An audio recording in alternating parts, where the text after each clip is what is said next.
Hello everyone, আসসালামু আলাইকুম। সবাই কেমন আছেন? আশা করি সবাই ভালো আছেন। এই তো আজকে সকালে ঘুম থেকে উঠে নাস্তা করতে বসে গেছি। এই তো সকালে বসে বসে চা খাচ্ছিলাম রুটি দিয়ে। আর আজকে তো আর স্কুলে যাইনি। আজকে তো শরীরটা অনেক অসুস্থ লাগতেছিল সকাল থেকে। তো নাস্তা খেয়ে তারপরে তো রান্নার জন্য চলে আসলাম। এখানে তো ফ্রিজ থেকে একটা ইলিশ মাছ বের করে নিলাম। আজকে তো ভালো লাগতেছিল না, তাই শর্টকাট রান্না করব। এই তো এখানে আবার কাঁচা মরিচ আর ঢেঁড়স বের করে নিতেছিলাম। আজকে তো ইলিশ মাছ ভাজা করব আর তো ঢেঁড়স দিয়ে ডাল দিয়ে রান্না করব। আর ঢেঁড়স গুলো কিন্তু টাটকা অনেক সুন্দর লাগতেছে, তাই না? এই কয়টা তো ডালে দিব ঢেঁড়স, তাই তো নিয়ে নিলাম। আর এখানে তো মাছটা কেটে নিয়েছি। ইলিশ মাছ ভাজা কিন্তু আমার অনেক ভালো লাগে, তরকারি তেমন ভালো লাগে না। তো ঢেঁড়স গুলো কাটা শেষ, এখন ডালে দিয়ে দিলাম। এখন তো ঢেকে ডালটা ঘন করে নিব। এই তো আমার ডাল রান্না করা কিন্তু শেষ। আজকে কিন্তু এই ডাল রান্নাটা অনেক বেশি মজা হয়েছিল।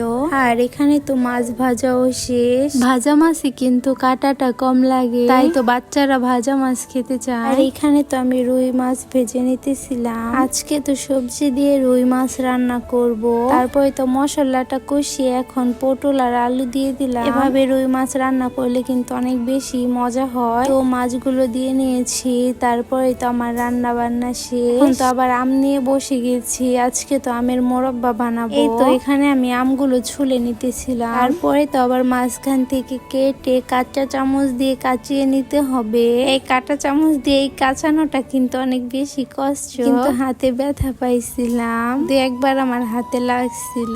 তো এখন আবার এগুলো ধুয়ে নিছি। এগুলো কিন্তু সারা রাত ভিজিয়ে রাখছিলাম। চিপড়াইছি সকালে, আবার পানি দিয়ে ভিজিয়ে রাখছি।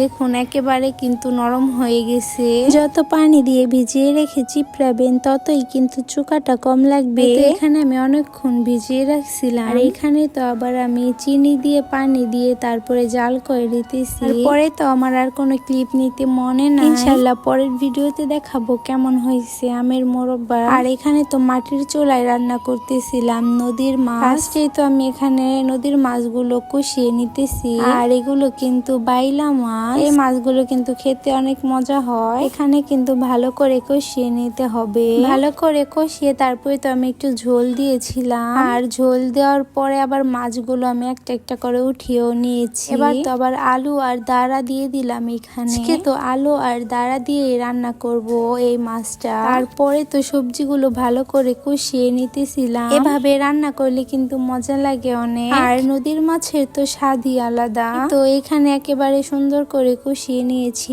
তারপরে তো ঝোল দিয়ে দিলাম। আমি তো পানিটা একটু কমই দিয়েছি। তো তারপরে কিছুক্ষণ রান্না করে নিয়েছি। আমার রান্না করা শেষ। তো আজকের ভিডিওটা এই পর্যন্তই। সবাই ভালো থাকো, সুস্থ থাকো। আল্লাহ হাফেজ।